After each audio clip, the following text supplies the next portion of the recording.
So we are inviting now Dr. Amitava Rakshit, and he's going to present us pesticides disaster trends in the Indo-Gangetic plains of Uttar Pradesh.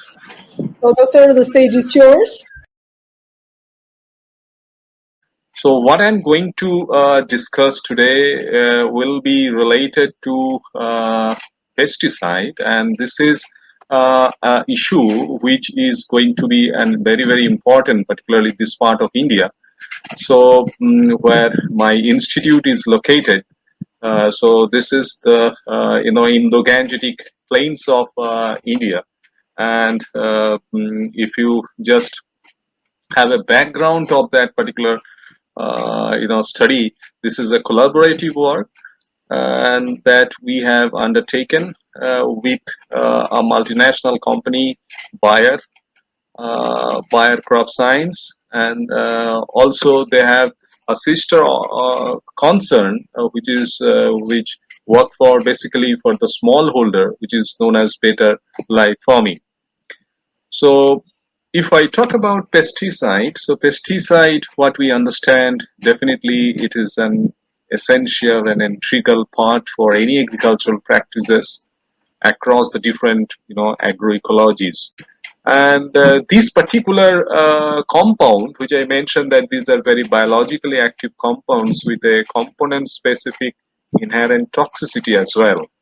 And this particular, the use of pesticide in agriculture is directly related to an increase in farm productivity that we understand. And that's the reason, that's the very reason we used to use this particular pesticide. And this part of India is not an exception as well. So, but I'll be during this particular talk, I'll be talking about some of those disasters that happen because of those indiscriminate use of those pesticides. If we look at the pesticide use in India, it's not that very high, but the pattern and as I said, the indiscriminate use and maybe sporadically in many places.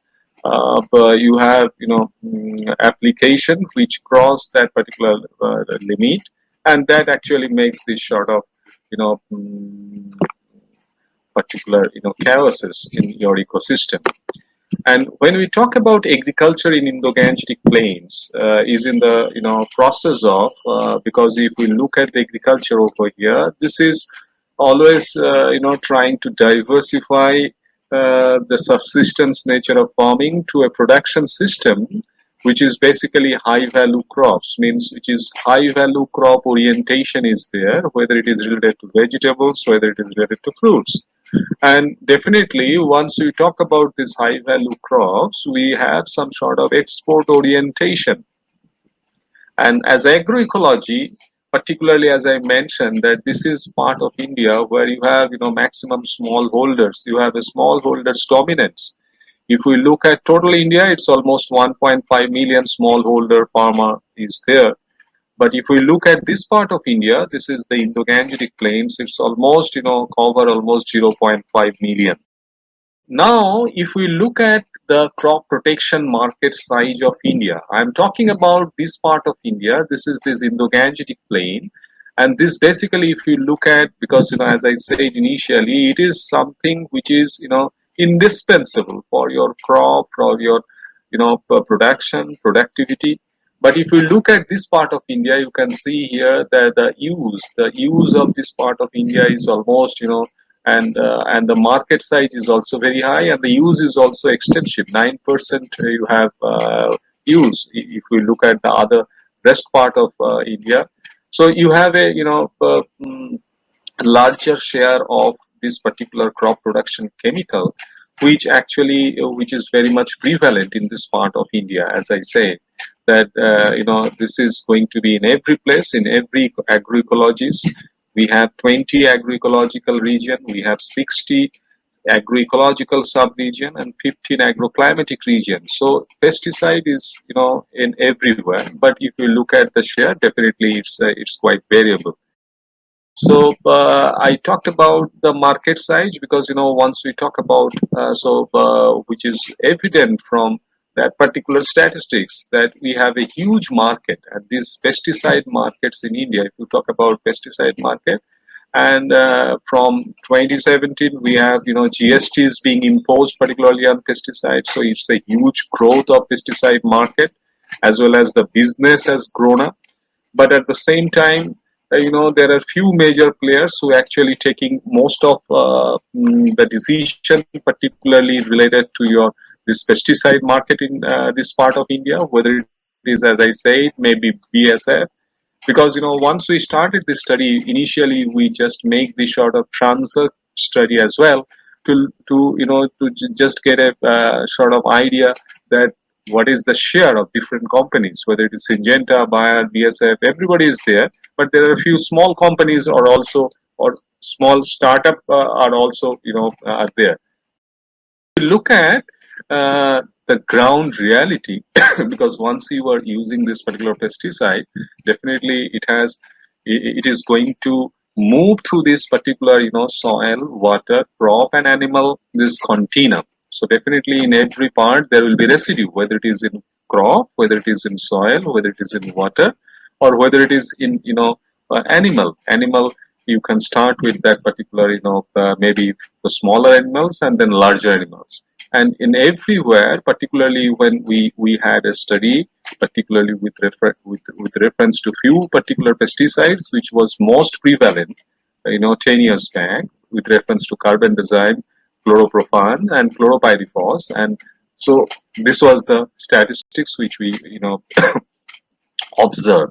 Because before initiating this particular point of study, and definitely at the same time, we wanted to find out that who was mostly impacted out of this particular application, whether it is the man folk or the woman folk or the child. So that was another part of that particular exploration of this particular study when we just started working on this. So we wanted to find out under different agroecological, apart from this part of India also, in this Indo-Gangetic plain, other part where how things are, this exposure dose by dietary intake, and how it is happening with reference to this continuum which I mentioned just right now. So in ground reality, yes, this is crossing in many cases. Particularly if you look at vegetables, you can see over here that vegetable is crossing the limit. Definitely those residues are coming into your vegetables, and ultimately your the internal physiology is getting impacted. But if you look at cereals, it's not of that level, but definitely it has the traces, or there are presences already there. Mm, but what happened, because the most important part of our study, we wanted to see that yes, there are these discrepancies are there. When I talked about the soil, water, crop, and animal system, there were discrepancies. There were traces of these particular chemicals in this particular chain, this particular food chain. But once we started looking at that how these particular agrochemicals is being handled, so it was came to our notice that in most of the cases, this is a chemical which is carelessly handled. And if we carelessly do something, definitely the outcome will be there, whether it is with reference to our those physical activities, whether it is with reference to multiple those renal related disorder, whether it is related to disorder related to your functioning of your digestive system. So multiple things where those outcome of those carelessly handling of those chemical.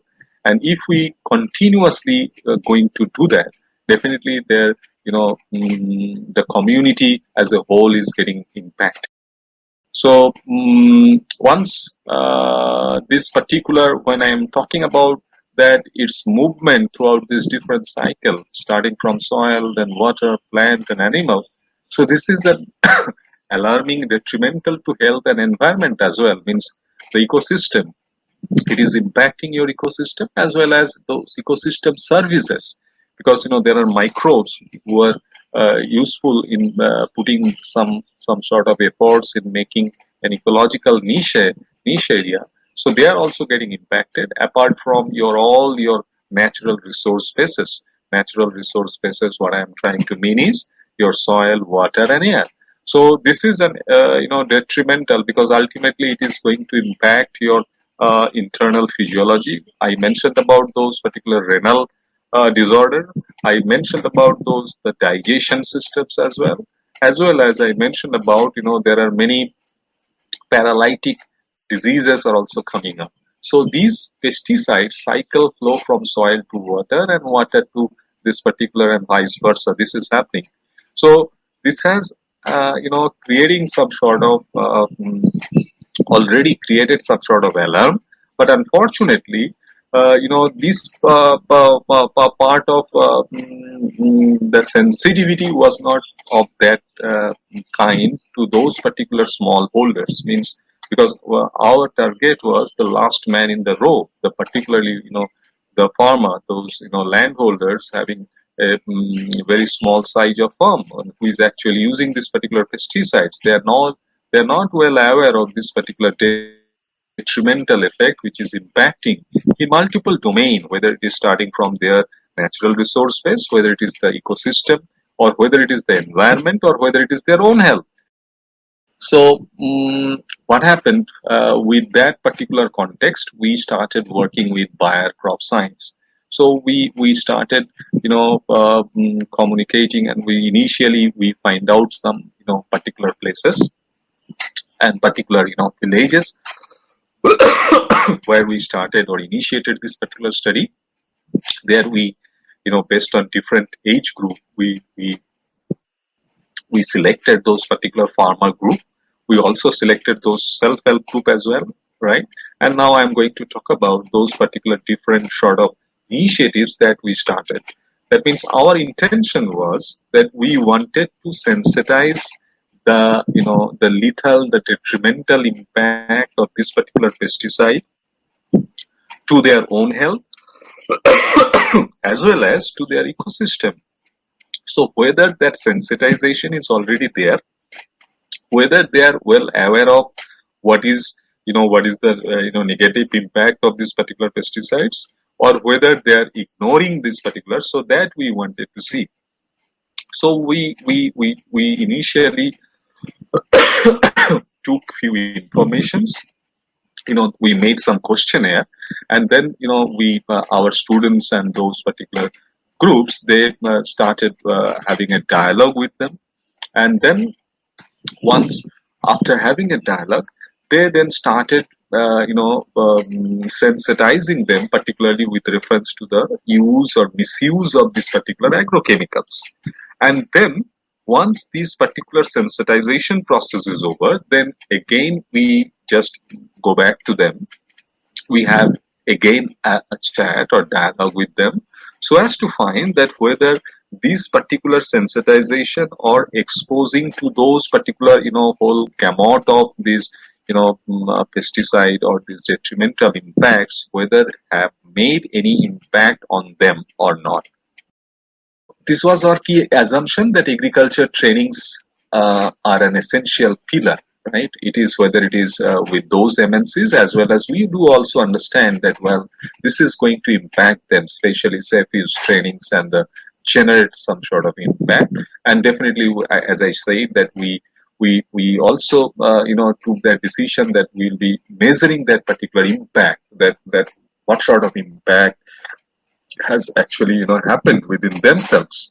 So whether they are able to internalize those training material, because that is very important. You can sensitize, you can make aware of many things, but if it is not being internalized, so for that you need to have pre and post training survey.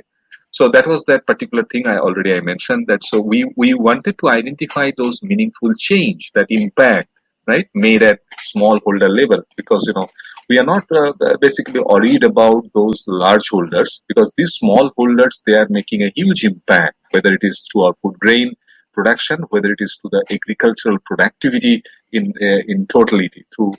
So, and then we wanted to also find out their behavioral change, because many a time it happened during this particular study, it came to our notice that many a time they're very rigid to their some of their decisions which they already took earlier, and some of them are flexible. So whether there are any behavioral changes that took place, and gain first understanding of the training adoption rate, whether they have adopted it very fast, whether they are laggard, or whether they're very early adopter. So we wanted to,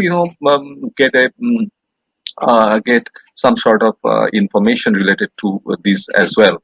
So ultimately, the objectivity was, or this particular, the project objectivity was, we wanted to give benefits to those small holders, their, life, their life style, and as well as and we wanted to make them, some of them, as a safe, pesticide use ambassador, because if those contacted farmers are being trained, being sensitized, definitely those information can be penetrated to the larger mass. So this was our another objectivity was there.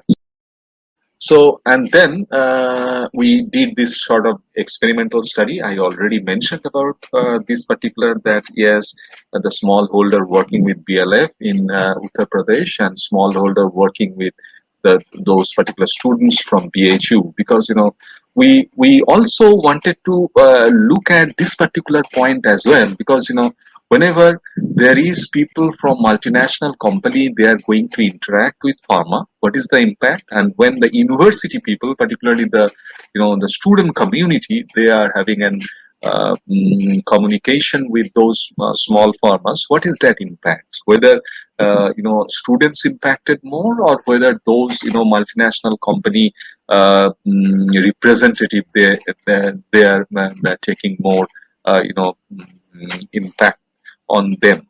So we wanted to learn their smallholder farmers knowledge before training, and evolution knowledge, including adoption rates after those training.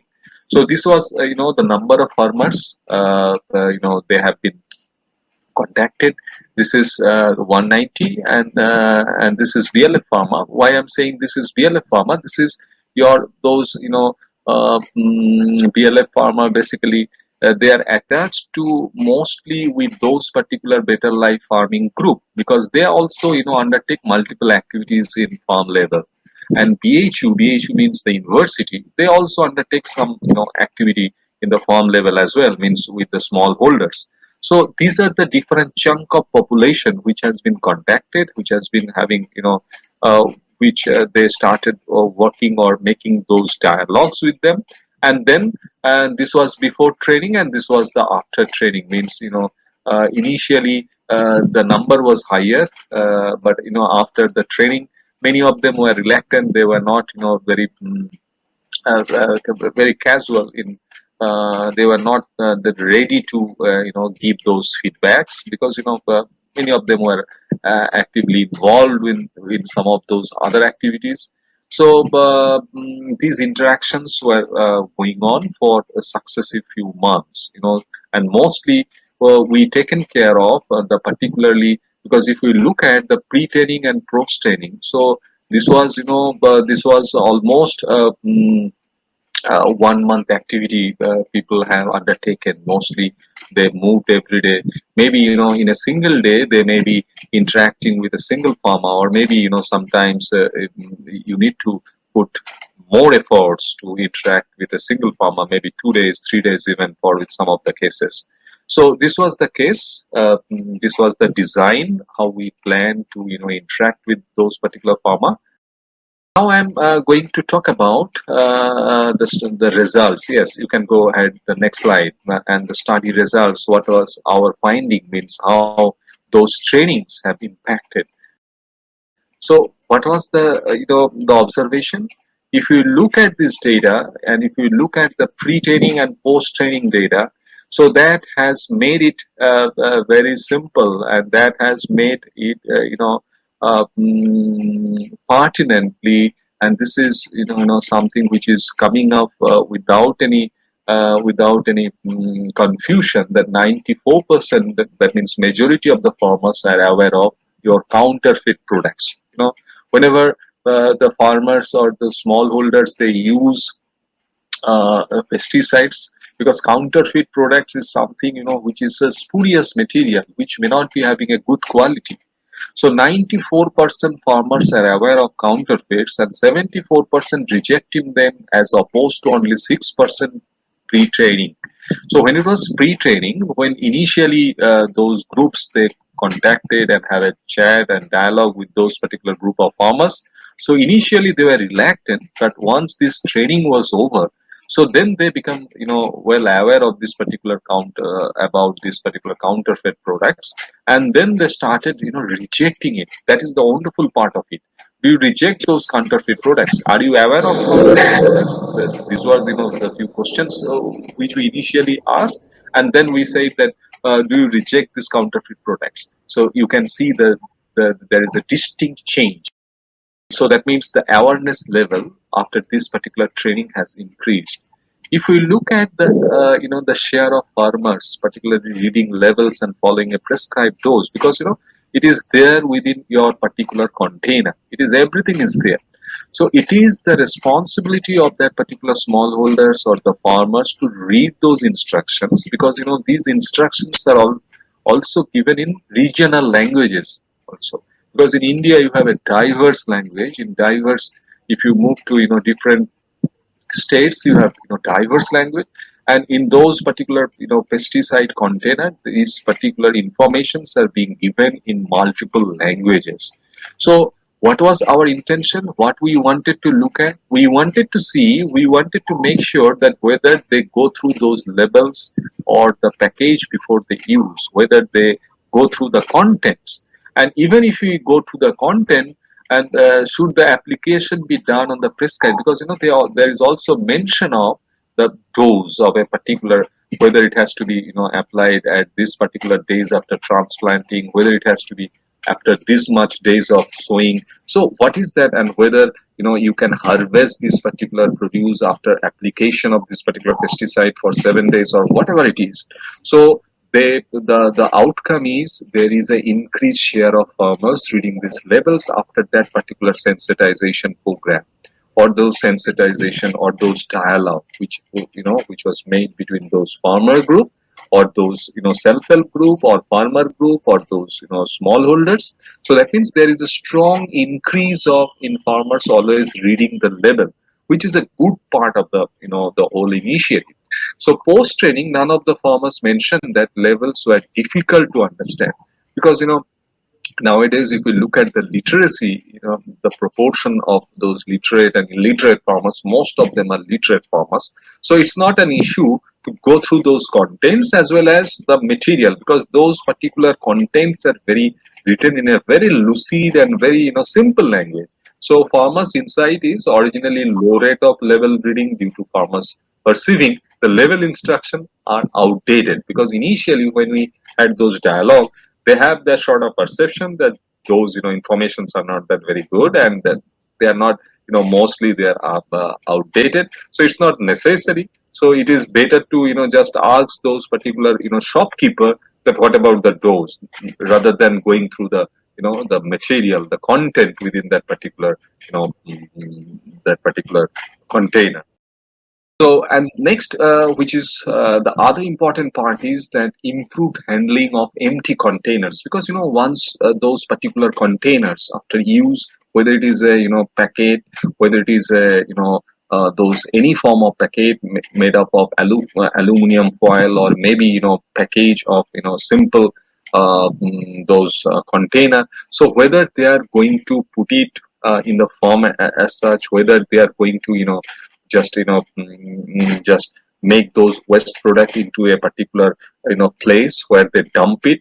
So the thing which came out of this is post training, 45% of the farmers they triple rinse the container, and 46% collect them instead of dumping them, which is very important, because if something is being dumped into your ecosystem, that is going to move to your soil or then ultimately to your water.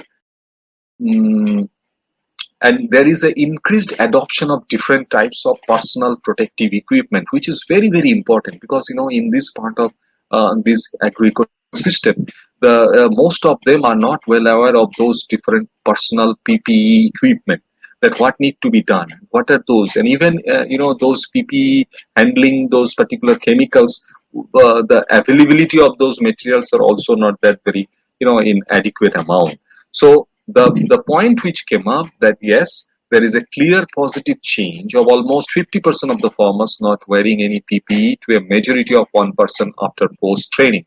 So that gives a clear indication that the awareness related to and the lethal effect, the detrimental effect of these impacts on their own internal physiology is they becoming, and most commonly used PPE items post trainings are body covering, gloves, and goggles rather than few farmer using some mask as well.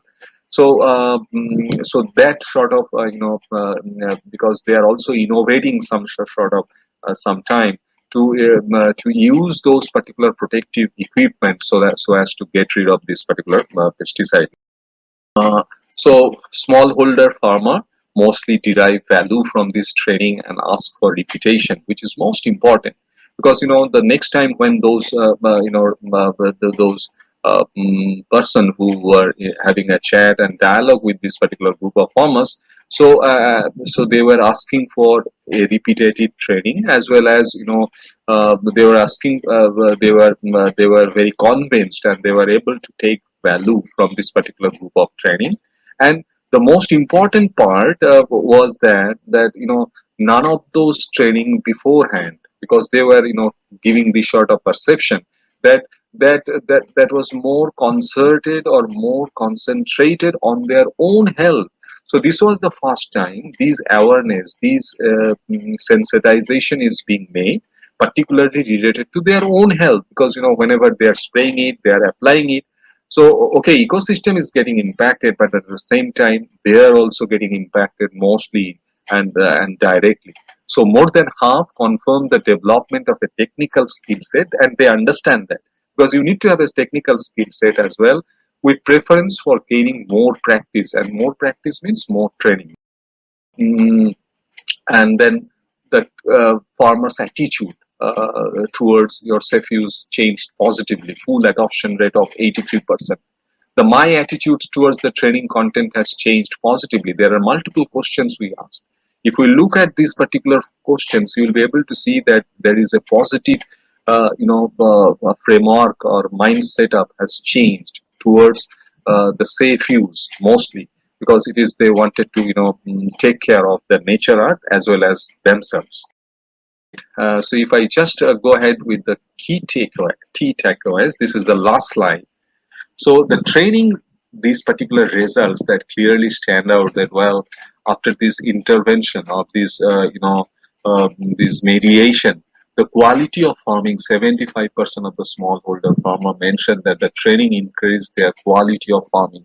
Quality of farming means, what I'm trying to tell is the produce that has been come up, because ultimately when it is reaching to the market, so everybody is now well conscious about this pesticide residue. So now these particular ones, they have that sort of understanding, so definitely it has increased their quality of farming as well, right? Their marketability as well, training adoption, 83% of the farmers now fully apply the training content to their daily farming practices. And these level instructions, which is very important, particularly as I was mentioning, they are very reluctant in going through, but now 90% of the farmers now read the level instructions and follow the prescribed dose. And acceptance of key those equipments, particularly plant protection equipments, now adopt these items. And many a time they also innovate, because if those things are not available, to cover up their mouth, to cover up their eye, they are making some sort of innovations, but they understand that yes, it has to be taken care of. And so farmers expressed that this training stood out of others due to focus primarily on farmers' health. I was mentioning this particular point because this was the first training which actually changed their perception related to pesticide. So improved perception of safe use of pesticide and high training adoption rates confirm the realized impact of this safe use capacity building.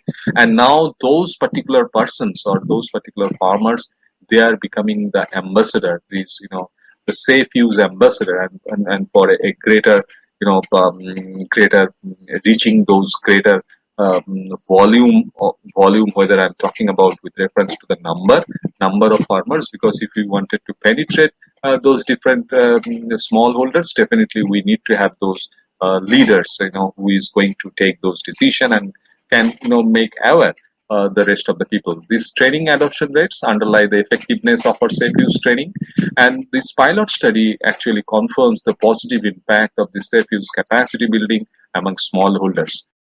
This was, yes, again, so this was the study which we, because this has been published as well, and this particular study, so these are a few of those, the key results, particularly pre and post safe use training.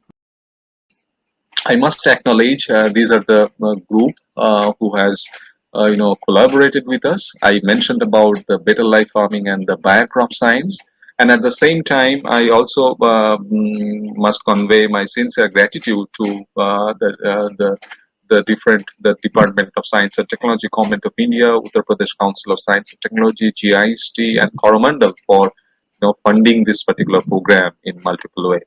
So thank you very much for your patience.